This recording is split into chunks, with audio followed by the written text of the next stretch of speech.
Dr. César Romão já está aqui, vamos ver se ele me ouve direitinho agora. Boa tarde, meu querido, tudo bem? Boa tarde, como vai? Prazer estar aqui com você novamente. Prazer é todo nosso, César. É interessante a gente conversar sobre esse assunto, afinal de contas, a fé é extremamente importante em todos os momentos da vida, não só nos de dificuldade, né? Que diferença a fé faz na nossa vida? E eu queria saber de você, mais vale a fé que o pau da barca? É verdade. Agora, para exercitar a fé, é muito importante que as pessoas aprendam a orar. A oração ela é um mantra que cria egrégoras de energia, as quais podem ser invocadas para agirem de forma benéfica para as pessoas. Para que você tenha uma ideia, eu vou ensinar aqui o seu público hoje, o nosso querido público do Mulheres, a orar. Por quê? Porque a oração ela tem que ser eficaz. Então, para que ela seja eficaz e acione as nossas frequências intangíveis, existe uma maneira correta da gente orar. Então, eu vou demonstrar aqui, ó, é essa aqui, ó. Você coloca os polegares aqui no terceiro olho e a mão aqui em 45 graus para emanar essa energia, essa frequência intangível que nós temos. Na Bíblia, em Tiago 4:8, por exemplo, já está lá, né? Chegai-vos para Deus e Ele chegará até você. A realidade é assim, quando a gente ora, ou quando a gente tem fé, não é Deus que vem até nós, somos nós que vamos até Deus. Eu, certa vez, estava com os meus filhos numa missa e, de repente, um rapaz que tinha problemas começou a cantar lá uma canção na missa, só que, como ele era uma pessoa especial, ele apenas acompanhava o ritmo, mas não conseguia pronunciar as palavras. Então, muita gente ao entorno ali, meu e do meu filho, começavam a dizer assim, tira esse menino daí, alguém tem que calar esse menino, alguém tem que tirar esse menino da igreja, ele está atrapalhando a missa. Aí um dos meus filhos perguntou, pai, é certo isso? Eu falei, olha, eu vou lhe dizer uma coisa, observe esse garoto especial cantando. Ele não consegue pronunciar a letra, mas ele está no ritmo da canção. E se Deus entrasse nessa igreja hoje, ou Cristo entrasse aqui e fosse escolher alguém para cantar no céu, escolheria este menino. Por quê? Porque ele está cantando com a alma, com o coração, com o espírito. É assim que a fé funciona.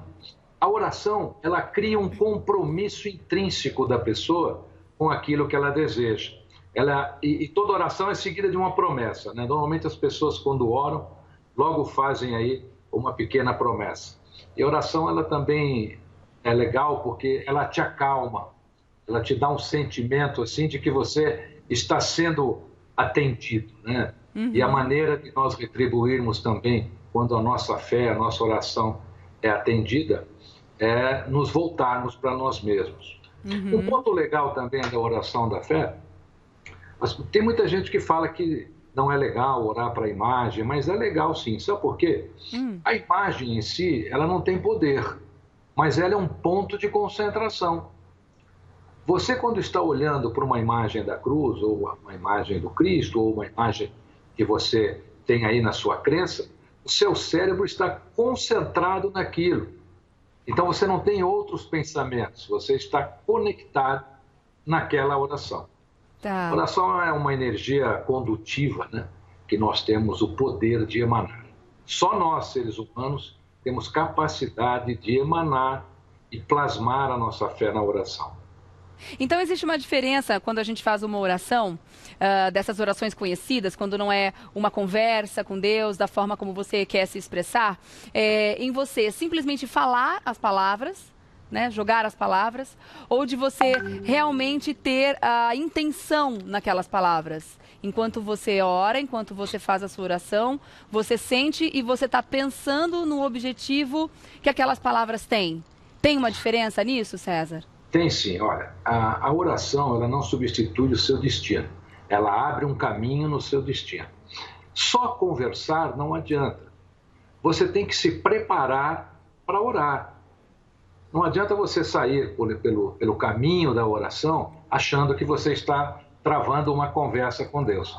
Acontece assim, as coisas no universo, as orações que foram criadas nas mais variadas crenças, O poder dela está na repetição.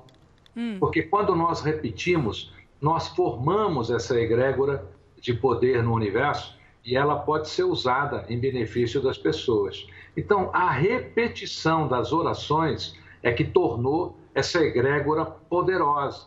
E para invocá-la, você precisa estar conectado, daquela maneira que eu demonstrei aqui.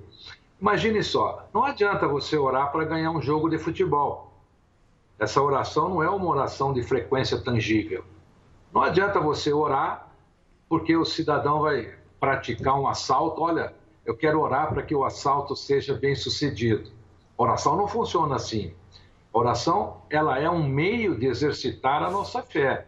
É um meio de nos conectarmos com essa energia que forma essa egrégora do universo que está disponível aí para cada um de nós. Você acredita que as pessoas se lembram normalmente da oração no momento de maior dificuldade? Ou o brasileiro, de uma forma geral, já é um povo que utiliza a oração com mais frequência, independente se as coisas estão funcionando, ou se estão precisando de algum pedido, ou de alguma bênção, ou alcançar alguma graça? Olha, uma vez, eu estava fazendo um pequeno estágio aí com alguns monges, e aí uma das pessoas que estava comigo disse assim para um monge: escuta, por que vocês oram tanto? E o monge respondeu: olha, se orando tanto quanto nós oramos, o mundo ainda está assim, imagina se a gente parar de orar. Né? Pois é, né? Então, as pessoas, naturalmente, as orações, elas são muito mais ativas quando você está numa dificuldade do que em outra situação. Normalmente, quando as pessoas estão bem, elas esquecem até de agradecer. O povo brasileiro é o segundo maior público católico do planeta. É um povo muito religioso, nós temos muitas crenças aqui no Brasil.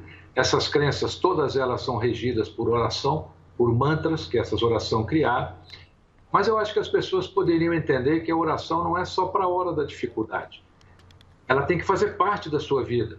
Você pode orar todos os dias, mesmo que não esteja em dificuldade. Pode orar até para agradecer por não estar em dificuldade. É que quando nós estamos em dificuldade, o cérebro trabalha da seguinte maneira: ele começa a buscar no seu entorno quem pode te ajudar. É como se você procurasse uma mão para te tirar de um momento ali que você está se afogando. A oração foi feita para nos auxiliar, ela é um método cientificamente comprovado. Por exemplo, em muitos hospitais existem grupos de oração. Esses grupos de oração, eles fazem orações com pacientes, os médicos desses hospitais acompanham e há uma sensível melhora nesses pacientes em razão da oração. A oração do agradecimento, ela é tão importante quanto a da necessidade, a do pedido? Claro, por quê? Porque se você expressar a sua felicidade por aquilo que você conquistou através da sua oração, é como se você fosse um filho querido, é um filho privilegiado. Olha, esse filho é privilegiado, ele reconheceu o meu trabalho aqui no universo. Então, isso nos aproxima muito mais dessa egrégora de energia intangível que forma esse sistema que nos protege aí com relação à oração. E tem uma coisa importante que é assim: a oração, ela tem hierarquia. Ela chega ao nível da sua crença e da sua fé. Uhum.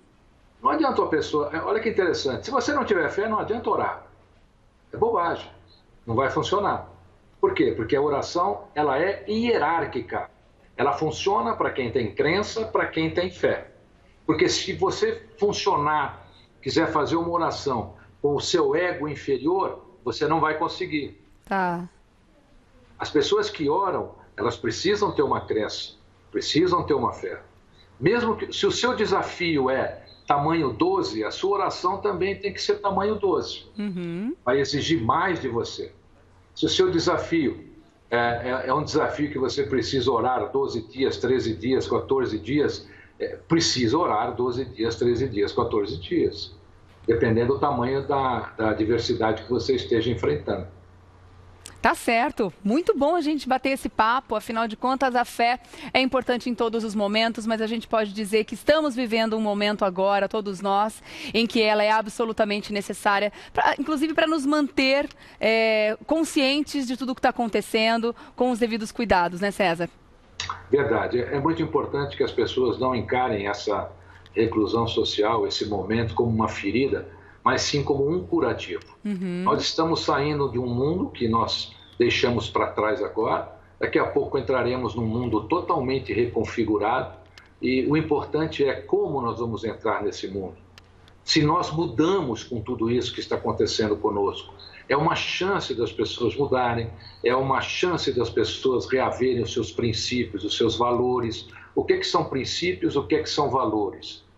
Valores são aquelas coisas que você daria à sua vida. Os princípios, eles são as maneiras com a qual você vai proteger as coisas que você daria à sua vida. Então, hoje, nós deixamos de proteger, naquele mundo que ficou para trás, muita coisa. Vamos aprender a proteger nesse mundo reconfigurado que nós vamos entrar aí daqui a um mês ou dois, que será um mundo totalmente desconhecido. Tá certo, César. Obrigada mais uma vez pela participação, viu? Sempre muito bom conversar com você, sabe as palavras. E olha, o César Romão, que é escritor e palestrante, tem um curso digital para você aproveitar aí esse momento de quarentena também e se especializar, né? Seja protagonista do seu futuro. Informações, você acessa www.cesarromão.com.br. Pode procurar também nas bibliotecas virtuais aí os livros publicados, que são muitos e são excelentes. Obrigada mais uma vez pela participação, obrigado. César. Prazer estar com você. Obrigado, o prazer foi todo nosso, com certeza.